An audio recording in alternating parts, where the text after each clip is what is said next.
আমরা বাংলায় একটা কথা বলে থাকি যে মায়ের চেয়ে মাসির দরদ বেশি। আজকে আমি এই প্রসঙ্গ নিয়ে কথা বলতে চাচ্ছি।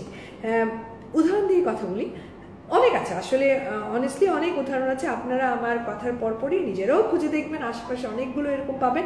একটা আমি যেটা নিয়ে প্রথমেই বলতে চাইছি সেটা হচ্ছে যেমন সন্তানের ক্ষেত্রে যে সন্তান হচ্ছে না, এই ব্যাপারে একটা মেয়ে, অনেস্টলি মেয়েরাই অনেক বেশি সাফারার হয়ে থাকে। একটা মেয়ে যে সেই সন্তান চাচ্ছে, বিয়ের হয়তো বেশ কয়েক বছর হয়ে গেছে, বাট সন্তান হচ্ছে না, সেই মেয়েটার অথবা সেই দম্পতির কষ্টটা কিন্তু সবচেয়ে বেশি। কিন্তু দেখা যায় যে আশেপাশের আত্মীয় স্বজনরা আসতেছে এবং হা হুতাশ করতে করতে ওনারা মরে যাচ্ছেন। হা হা হা, তোমার এখনো বাচ্চা হয় নাই, হ্যাঁ হ্যাঁ ওই দিনই তো আমার বোনের ঘরের নাতির মুখে পাঞ্চিনি করে আসলাম, মানে মুখে ভাত করে আসলাম, কিংবা ওই মেয়েটার সামনে, যে মেয়েটার আজকে 3-4 বছর বিয়ে হয়েছে এবং বেচারিও কিন্তু মনে মনে অনেক আপসেট আছে, তার সামনে কিন্তু এই ধরনের কথাবার্তা তো বলছেন। কারণ ফাঁকে ফাঁকে মরিচ না ছিটালে আমাদের আবার শান্তি হয় না। তো এই মরিচের যে বোনের মেয়ের নাতির মুখের কথা বলে আসলো, অথবা হ্যাঁ কয়েকদিন আগে তো ওই যে ওদের বিয়ে হয়েছিল, বিয়ের বছর না ঘুরতে কি সুন্দর ফুটফুটে একটা মেয়ে হয়েছে, রে দেখলো মন ভান। আর কারোর কথা তো বলবে যে বছর না ঘুরতেই বাচ্চা হচ্ছে। এই ধরনের সব গল্প, কার বছর না ঘুরতে বাচ্চা হয়, কাদের করে বাচ্চাদের কলকলানি, সবকিছু আলাপ কোথায় শুরু করে দেন?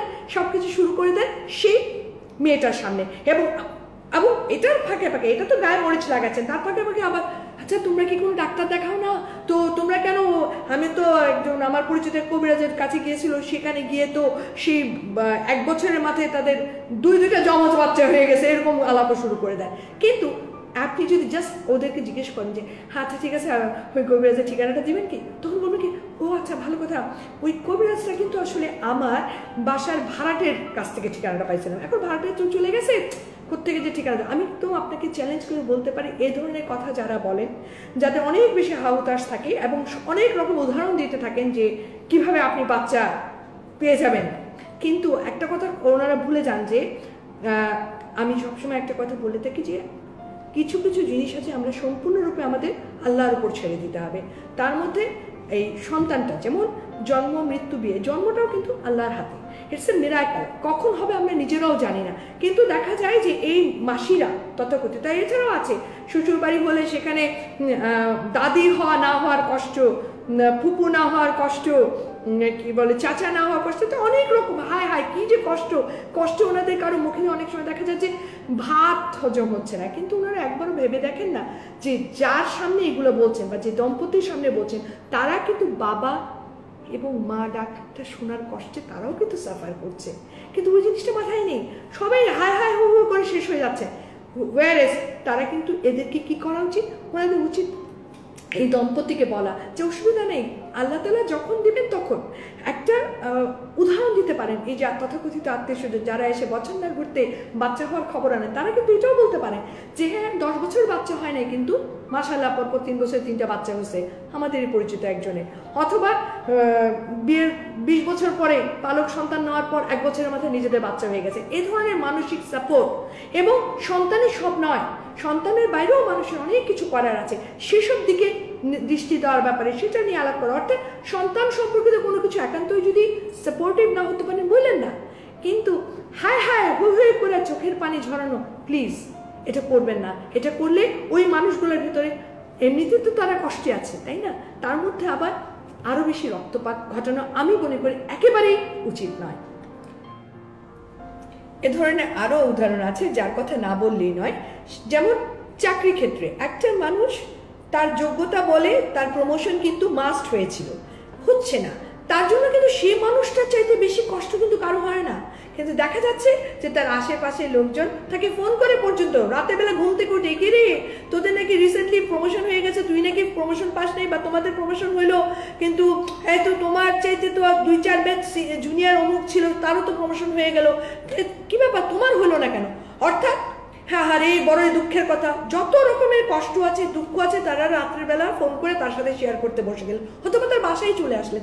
কি দুঃখটা কিসে? প্রমোশন সেই ব্যক্তিটি পাননি সেটার দুঃখ। আরে বাবা, সবচেয়ে বেশি কষ্ট তো সেই ব্যক্তিটি, কারণ প্রবঞ্চিত হয়েছে তিনি নিজেই।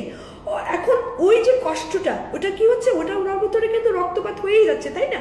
সেখানে আবার নতুন করে তাকে এই কথা না বলে যদি পারেন, তাহলে আমি বলবো তাদেরকে যে ভাই যান না, যদি কোনো লবি থাকে, পরিচিত কাউকে থাকে, দিয়ে প্রমোশনটার ব্যবস্থা করা যায় কিনা সেটা দেখেন। কিন্তু ওরকম কোনো কিছু কিন্তু এরা করবেন না। এরা কি করবেন? এরা মাসি হিসেবে দরদ দেখানো, অর্থাৎ কেন সেই ব্যক্তি প্রমোশন পাচ্ছে না তার জন্য দুঃখে তাদের চোখের দিয়ে পানি তো করা বলবো কি, টিস্যু বক্সের পর বক্স শেষ হয়ে যাচ্ছে। আমি শুধু একটা কথাই বলবো, ভাই যত ইচ্ছে কাঁদেন, কাঁদতে কেউ আপনাদের মানা করে না, কিন্তু যে মানুষটার আসলেই কষ্ট, যে মানুষটা আসলেই বঞ্চিত হয়েছেন, যে মানুষটা আসলেই এই জিনিসটা এক্সপেক্ট করেছিলেন অনেকদিন ধরে, কিন্তু তার আশাটা পূরণ হয়নি, সেই মানুষটার সামনে এই মেকি কান্না কাঁদার কোনোই দরকার নাই। আর সবশেষে আরেকটা জিনিস আমি বলতে চাচ্ছি, যে জিনিসটা অনেক বেশি হয়ে থাকে, যেমন সন্তানের বিয়ে দেওয়ার পর সে বিয়েটা ভেঙে গেল। এখন পিতামাতারা কি হয়, পিতামাতারা সন্তানের বিয়েটা কিন্তু অনেক আশা নিয়েই দেন, তাই না? টাকা পয়সা খরচ করে সন্তান যাতে একটা সুন্দর সংসার পায়, তাই না? তো এটা হতে পারে মেয়ের পিতামাতাও হতে পারে, ছেলেরও হতে পারে, কিন্তু দেখা গেল যে বিয়েটা ভেঙে গেছে। কারণ ওই যে আমি একটা কথা আগে সবসময় বলে থাকি, জন্ম মৃত্যু বিয়ে এগুলোর মধ্যে আমাদের কোনো হাত নেই, তাই হতেই পারে যে কোনো না কোনো কারণে বিয়েটা ভেঙে গেল। এখন দেখা যাচ্ছে সেই আত্মীয়রা এসে হায় হায় হায় হায় কি হইলো তোমার, এরকম একটা মেয়ে চোখের সামনে দেখলো, মেয়েটার চোখের পানি ধরে রাখা যায় না বলে ওই মেকি কান্না শুরু করে দিলেন।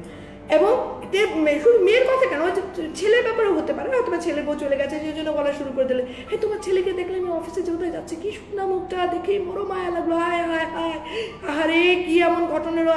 এই ফাঁকে কিন্তু আবার এইটাও বলে দিচ্ছে, হ্যাঁ ওই অমুকের বাড়িতে যে কিছুদিন আগে, বছরখানেক আগে একটু বিয়ে হয়েছিল, কি সুখে সংসার, দেখলে মনটা ভরে যাচ্ছে, তোমার কপালে কেন এটা হইলো, তোমার ছেলে মেয়ের এটা হইলো কেন। অর্থাৎ গায়ে মরিচ কিন্তু ছিটাই দিল, কার সংসার সুন্দর টুন্দর সেটা বলছে, আর এখানে এসে হায় হায় করছে কার জন্য? সেই পিতামাতা যারা অলরেডি এই ঘটনার জন্য অর্ধেক মৃত। কারণ এর চেয়ে কষ্টকর কিছু হয় না, নিজের সন্তান কষ্টে আছে।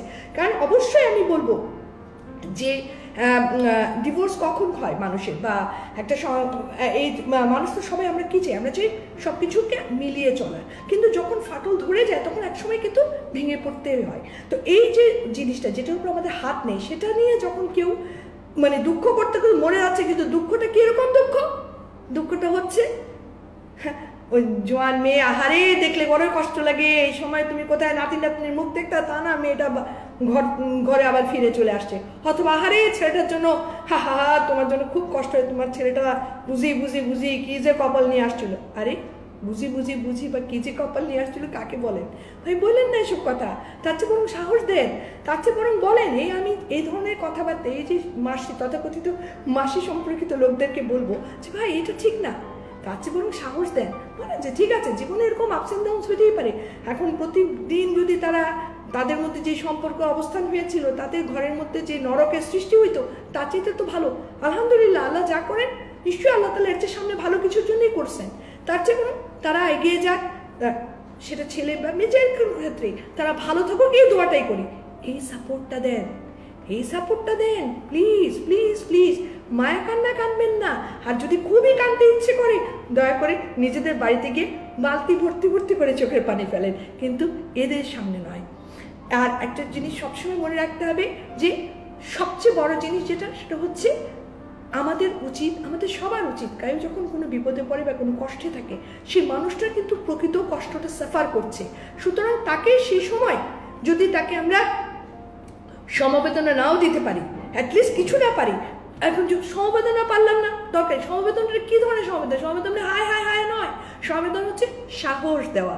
সমবেদনা মানে বোঝানো তুমি একা নও, আমরা আছি, এগিয়ে যাও হবার হয়েছে, অথবা তুমি অপেক্ষায় থাকো, ধৈর্য ধরো, এই ধরনের ভালো কথা।